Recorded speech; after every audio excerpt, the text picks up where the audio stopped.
ഇത് കിട്ടാവുന്നിടത്തോളം കാലം ഉപയോഗിക്കുന്ന ആളുകളുടെ എണ്ണം കൂടിക്കൊണ്ടിരിക്കും.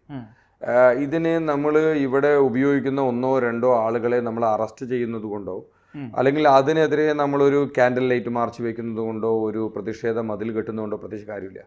ഇത് എവിടെ നിന്നാണോ ഇതിൻ്റെ സോഴ്സ് അത് കണ്ടെത്തി അതിനെ വേരോടെ അറക്കുക എന്നുള്ളതാണ് ഇതിനുള്ളൊരു പ്രതിവിധി.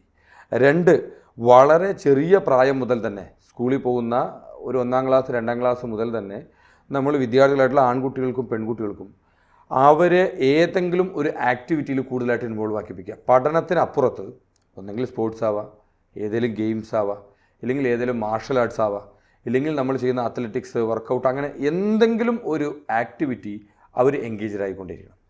പൊതുവേ നമ്മുടെ പല ആളുകൾക്കും നമ്മൾ ഇത്തരത്തിൽ ഉപയോഗിക്കുന്ന ആളുകളെ എല്ലായിടത്തും നോക്കിക്കഴിഞ്ഞാൽ നമുക്ക് കാണാൻ സാധിക്കും. അവർ നമ്മുടെ ഒരു ഗ്യാങ്, ഒരു ചെറിയൊരു കൂട്ടം ഉണ്ടാവും. അതിനകത്ത് 8-10 പേരുണ്ടാവും. അതിലൊരു 6-7 ആളുകൾ മദ്യപിക്കുന്ന ആളുകളായിരിക്കും, അല്ലെങ്കിൽ ഇത്തരത്തിലുള്ള സ്റ്റഫുകൾ എന്തെങ്കിലും ഉപയോഗിക്കുന്ന ആളുകളായിരിക്കും. അപ്പോൾ ഇത് ചെയ്യാത്ത ആളുടെ മനസ്സിൽ തോന്നുന്നത് ഈ 7 പേരുടെ മുൻപിൽ ഞാൻ ചെറുതായി പോവോ എന്നുള്ള ഒരു തോന്നലിലാണ് ആദ്യം ഇവർ ഇതിനകത്തേക്ക് അഡിക്റ്റ് ആവുന്നത്. പിന്നെ പോവുക ഇതിൻ്റെ ഡേ ബൈ ഡേ ഉണ്ടാകുന്ന സമയത്ത് എന്താണെന്ന് വെച്ചാൽ മറ്റവരെക്കാൾ കൂടുതൽ ഉപയോഗിക്കുന്ന ആളായിട്ട് ഇയാൾ മാറണം. ഇയാൾക്ക് ഒരിക്കലും പിന്നെ പിന്നോട്ട് വരാൻ പറ്റാത്ത രീതിയിലാണ്.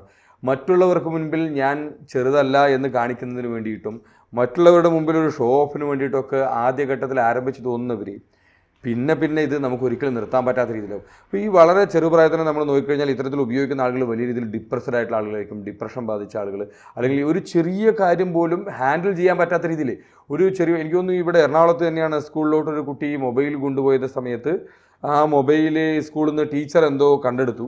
അപ്പോൾ അതിൽ വീട്ടിൽ പോയി കഴിഞ്ഞാൽ പ്രശ്നമാകുമെന്ന് പിടിച്ച് വീട് വിട്ടിറങ്ങി. അപ്പോൾ ഈ ഒരു ചെറിയ വിഷയം പോലും ഹാൻഡിൽ ചെയ്യാൻ പറ്റാത്ത തരത്തിലേക്ക് ഇന്നത്തെ യുവതലമുറയുടെ മാനസികാവസ്ഥ മാറിക്കണം.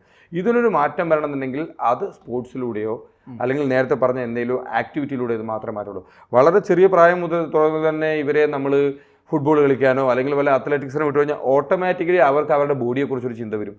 അതോടൊപ്പം തന്നെ ഇത് നശിപ്പിച്ച് കളയാനുള്ള ഒരു സാധനമല്ല എൻ്റെ ശരീരം എന്നുള്ള ചിന്ത അവിടെ വന്നു കഴിഞ്ഞാൽ പല പ്രശ്നങ്ങൾക്ക് പരിഹാരം ഉണ്ടാവും. പിന്നെ 2 ഈ മാതാപിതാക്കന്മാരായിട്ടുള്ള ആളുകൾ, സുഹൃത്തുക്കളായിട്ടുള്ള ആളുകൾ, ഇവരൊക്കെ പരസ്പരം സംസാരിക്കാൻ തയ്യാറാവണം. സംസാരിക്കുന്ന സമയത്ത് അവരോട് നമ്മൾ ചോദിക്കാൻ തയ്യാറാണ്, എന്താണെന്ന് വൈകി വന്ന വീട്ടിൽ, അല്ലെങ്കിൽ എന്താ ഇത്തരത്തിൽ നിൻ്റെ ആക്ടിവിറ്റിയിൽ മൊത്തത്തിലൊരു മാറ്റം കാണുന്നുള്ളൂ, എന്താണ് ഇത്തരത്തിൽ അവരോട് സൗഹൃദ സംഭാഷണത്തിലൂടെ നമ്മൾ അവരെ തിരുത്താൻ തരണം. ഇതിനൊക്കെ ആദ്യം വേണ്ടത് ഞാനിത് ചെയ്യില്ല എന്നുള്ള ബോധ്യം ഓരോരുത്തരുടെ ഉള്ളിൽ സ്വയം വരണം. ഞാനിത് ഉപയോഗിക്കാതാവുന്ന സമയത്ത് മാത്രമേ എനിക്ക് മറ്റൊരാളെ തിരുത്താൻ സാധിക്കുള്ളൂ. ഇത് ഞാനിതിൻ്റെ അങ്ങേയറ്റം ചെയ്തുകൊണ്ട് വേറൊരാളെ ഉപദേശിക്കുന്നതിൽ പ്രത്യേകിച്ച് അർത്ഥമുള്ളൂ.